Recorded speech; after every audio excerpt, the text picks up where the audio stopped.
Դեղցի բերքը հանրապետությունում բավականին լավն է եւ էլի ոլորտը աջակցության կարիք ունի։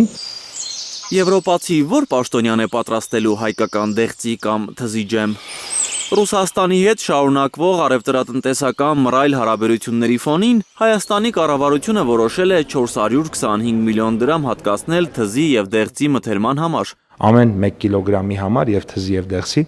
մթերման ժամանակ 125 դրամ փոխհատուցում ենք տալիս։ Ստացվում է, որ գործադիրը դեղցի համար 25 դրամ ավելի է վճարում մթերողներին կամ ինչպես հայգետերերն են ասում չրագործներին։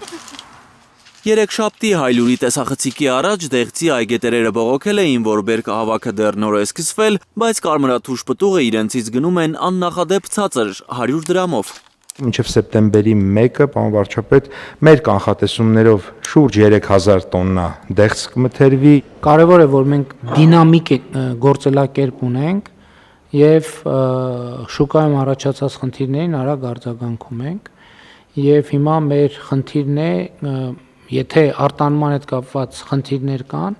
ուրեմն մենք աջակցենք։ Փաշինյանը խոստովանում է, որ գարնան կեսից առաջացած արտահանման խնդիրը շարունակում է մնալ չլուծված։ Որոշակի Որ երկիր են արտահանելու հազարավոր տոննաներով դեղցն այս տարի։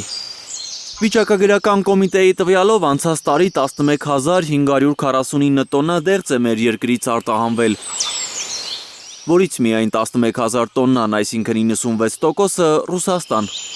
Փաշինյանը սակայն համոզված է, Ռուսաստան հայկական գյուղմթերքի արտահանման արգելքի պատմությունը ավարտվելու է դիվերսիֆիկացիայով։ Այսինքն եթե հիմա նույնիսկ հենց հիմա մի ժամից Ռուսաստանի շուկան 100% բացվի,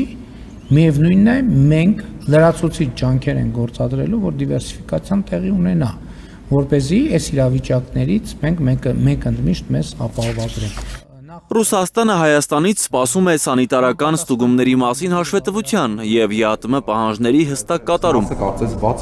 Կառավարության նիստից հետո ճեպազրույցի ժամանակ լրագրողի այս դիտարկմանն արձագանքելով եւ տեղի ունենա Հայաստանի վարչապետն առաջարկում է Ռուսաստանի սննդամթերքի անվտանգությունը վերահսկող կառույցներին գալ եւ հայկական կողմի հետ ստուգումներ անել։ Էդգար Ղուշչյան, Գագիկ Տեր-Ղազարյան, Հայլուր։